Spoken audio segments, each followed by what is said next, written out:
et ils ont haï moi et mon père.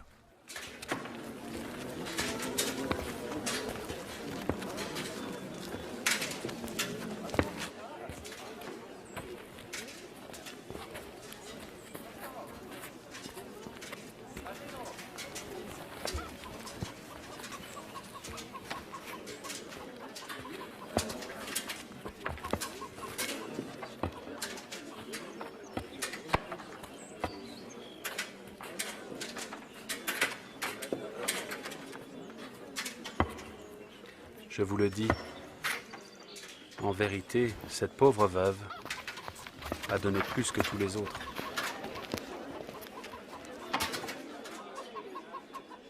Car c'est de leur superflu que tous ceux-là ont mis des offrandes dans le tronc, mais elle a mis de son nécessaire, tout ce qu'elle avait pour vivre.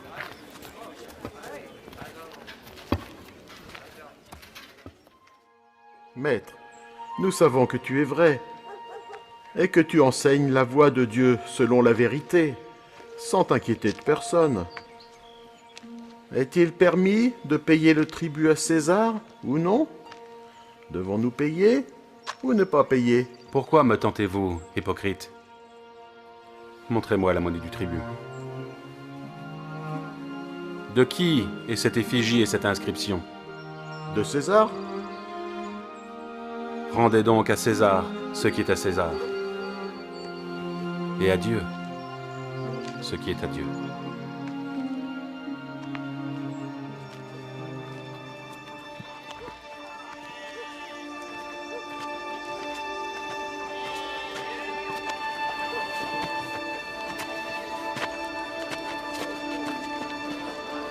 Qui a touché mes vêtements? Tu vois la foule qui te presse et tu dis « Qui m'a touché ?»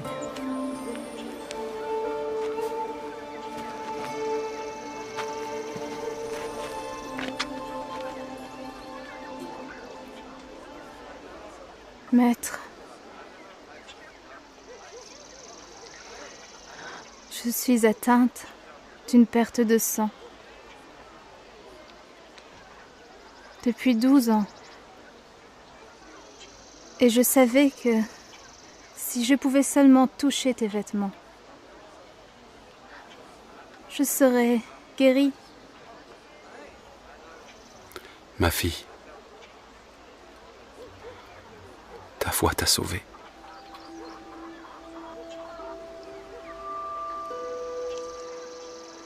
Va en paix et sois guérie de ton mal.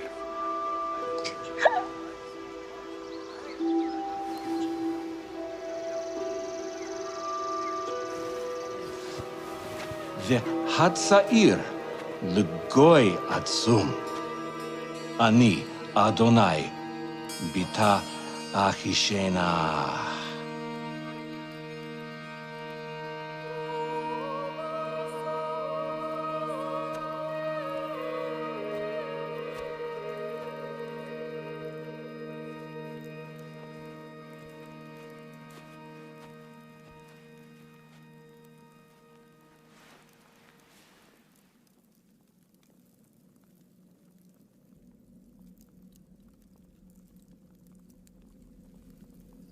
L'Esprit du Seigneur est sur moi, parce qu'il m'a oint pour annoncer une bonne nouvelle aux pauvres.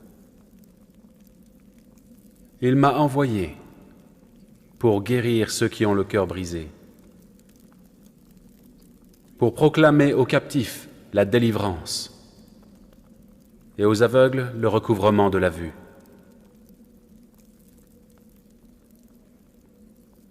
pour renvoyer libres les opprimés, pour publier une année de grâce du Seigneur.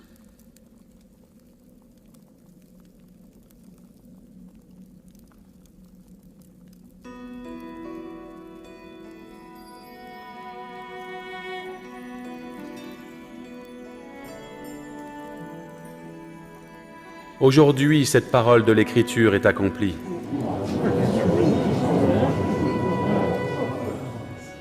N'est-ce pas le fils de Joseph? Sans doute me direz-vous ce que nous avons appris que tu as fait à Capernaum. Fais-le aussi ici, dans ta patrie. En vérité, je vous le dis, aucun prophète n'est bien reçu dans sa patrie. Je vous le dis en vérité.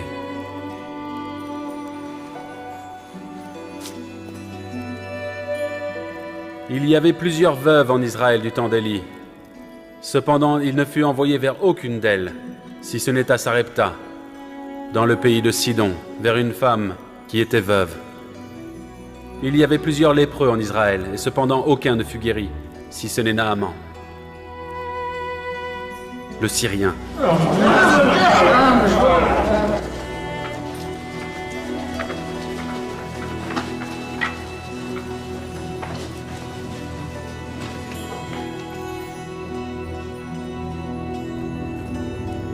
Cet homme accueille des gens de mauvaise vie et mange avec eux.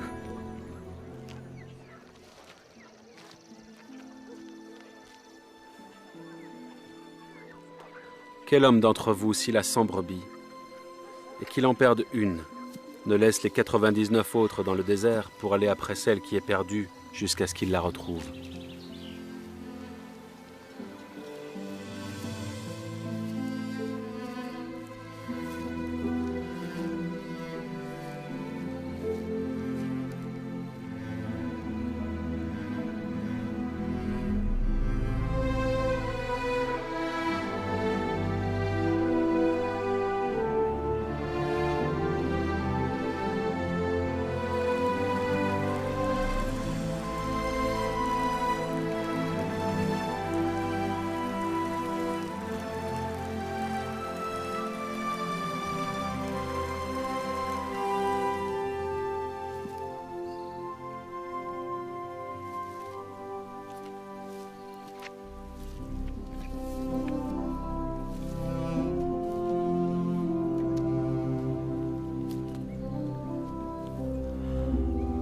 Et lorsqu'il l'a retrouvée, il la met avec joie sur ses épaules.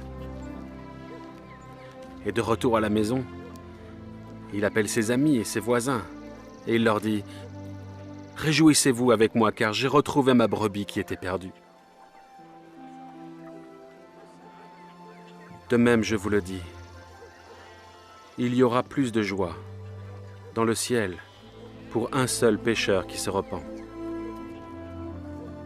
que pour 99 justes qui n'ont pas besoin de repentance.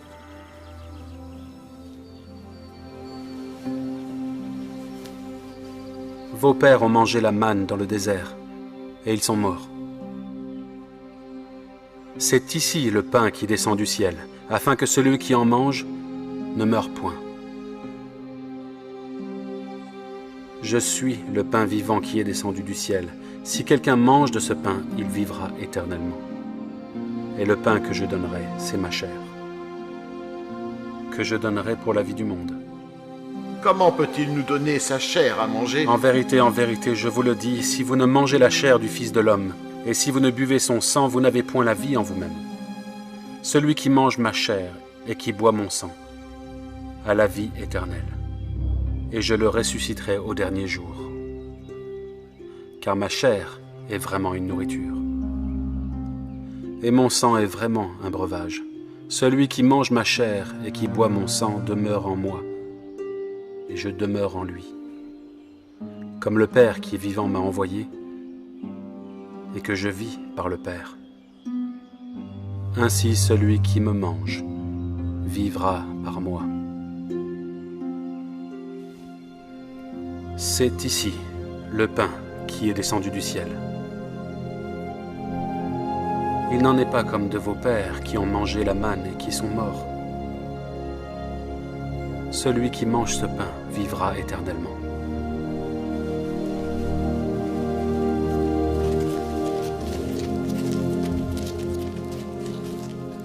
Cette parole est dure. Qui peut l'écouter? Cela vous scandalise-t-il? Et si vous voyez le Fils de l'homme monter où il était auparavant? C'est l'esprit qui vivifie. La chair ne sert de rien.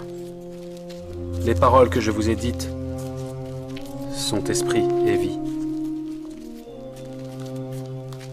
Mais il en est parmi vous quelques-uns qui ne croient point.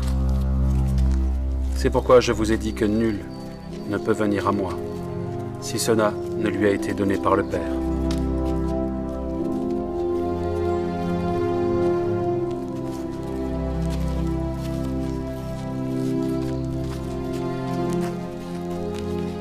Et vous ne voulez-vous pas aussi vous en aller? Seigneur, à qui irions-nous? Tu as les paroles de la vie éternelle. Nous avons cru et nous avons connu que tu es le Christ, le Fils du Dieu vivant. N'est-ce pas moi qui vous ai choisi, vous les 12? Et l'un de vous est un démon.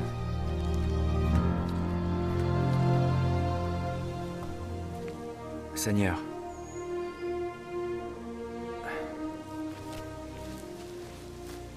combien de fois pardonnerai-je à mon frère lorsqu'il péchera contre moi?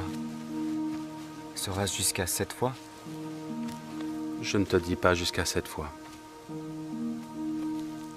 mais jusqu'à 70 fois 7 fois.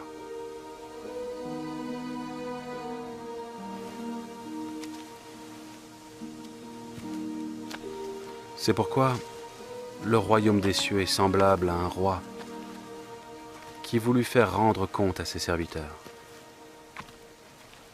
Quand il se mit à compter, on lui en amena un qui devait 10 000 talents. Comme il n'avait pas de quoi payer, son maître ordonna qu'il fût vendu. Lui et sa femme, ses enfants, et tout ce qu'il avait, et que la dette fût acquittée. Le serviteur, se jetant à terre, se prosterna devant lui et dit « Seigneur, aie patience envers moi, je te paierai tout. » Ému de compassion, le maître de ce serviteur le laissa aller et lui remit la dette. Après qu'il fut sorti, ce serviteur rencontra un de ses compagnons qui lui devait 100 deniers. Il le saisit et l'étranglait en disant « Paie ce que tu me dois ». Son compagnon, se jetant à terre, le suppliait disant « Aie patience envers moi, et je te paierai ». Mais l'autre ne voulut pas, et il alla le jeter en prison, jusqu'à ce qu'il eût payé ce qu'il devait. Alors, ses compagnons, ayant vu ce qui était arrivé, furent profondément attristés, et ils allèrent raconter à leur maître tout ce qui s'était passé. Alors, le maître fit appeler ce serviteur et lui dit « Méchant serviteur, je t'avais remis en entier ta dette parce que tu m'en avais supplié. Ne devais-tu pas aussi avoir pitié de ton compagnon comme j'ai eu pitié de toi ?» Et son maître irrité le livra au bourreau jusqu'à ce qu'il eût payé tout ce qu'il devait.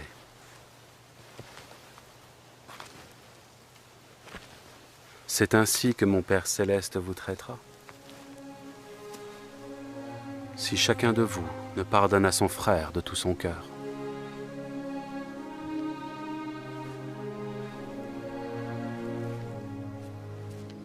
Je suis la résurrection et la vie. Celui qui croit en moi vivra, quand même il serait mort.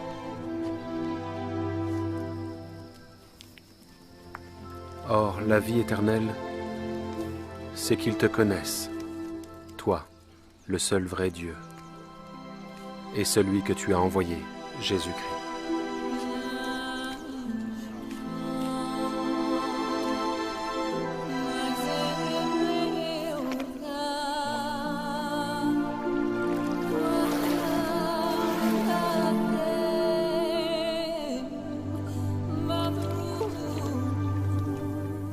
L'Esprit du Seigneur est sur moi, parce qu'il m'a oint pour annoncer une bonne nouvelle aux pauvres.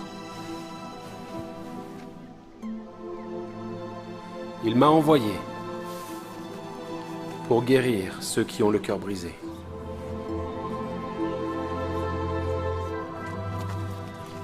pour proclamer aux captifs la délivrance, pour renvoyer libres les opprimés.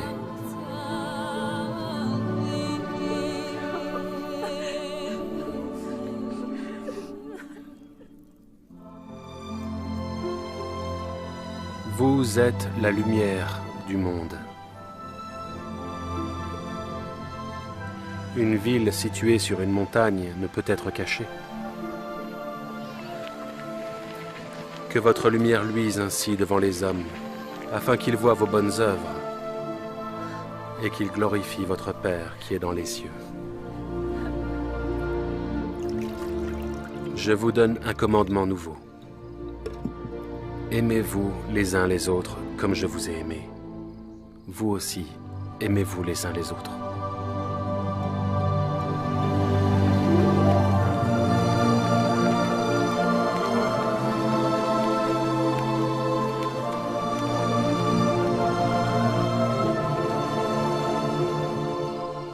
Père, l'heure est venue.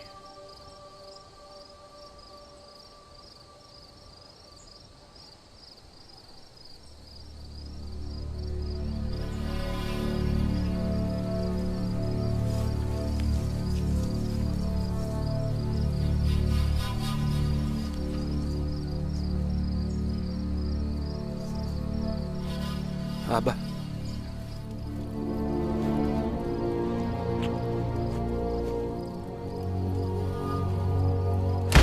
Père.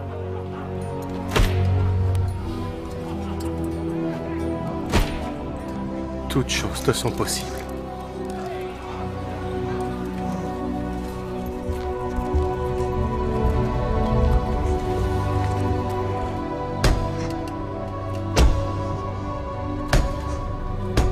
Éloigne de moi cette coupe.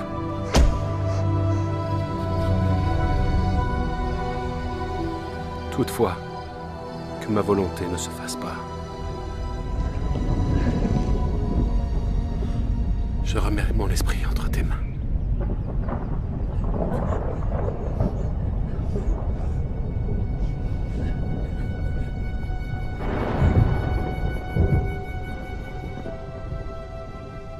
Je vous laisse la paix. Je vous donne ma paix. Je ne vous la donne pas comme le monde la donne. Que votre cœur ne se trouble point. Vous aurez des tribulations dans le monde. Mais prenez courage. J'ai vaincu le monde.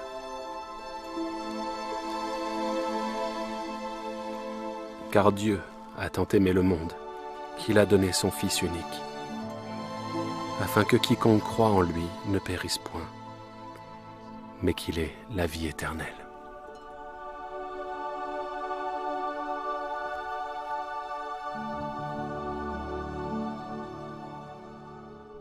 Dieu, en effet, n'a pas envoyé son Fils dans le monde pour qu'il juge le monde, mais pour que le monde soit sauvé par lui.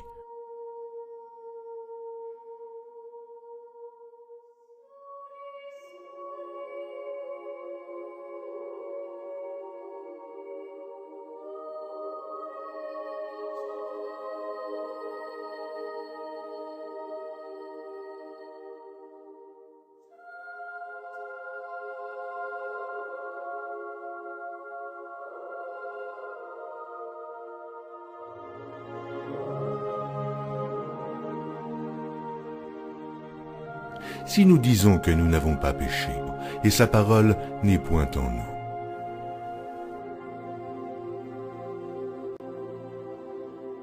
Jésus a paru pour ôter les péchés. Quiconque demeure en lui ne pêche point, celui qui pêche est du diable. Le Fils de Dieu a paru afin de détruire les œuvres du diable. Et si ton œil est pour toi une occasion de chute, arrache-le. Mieux vaut pour toi entrer dans le royaume de Dieu n'ayant qu'un œil, que d'avoir 2 yeux et d'être jeté dans la géhenne.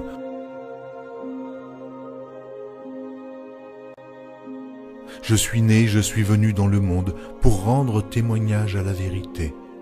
Quiconque est de la vérité, écoute ma voix. Mais ils vous feront toutes ces choses à cause de mon nom, parce qu'ils ne connaissent pas celui qui m'a envoyé.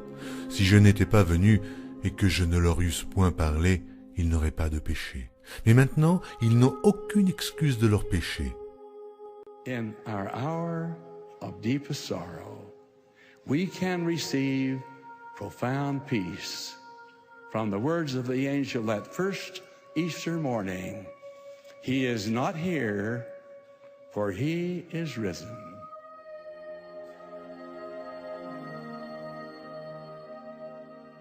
As one of his special witnesses on earth today, this glorious Easter Sunday, I declare that this is true.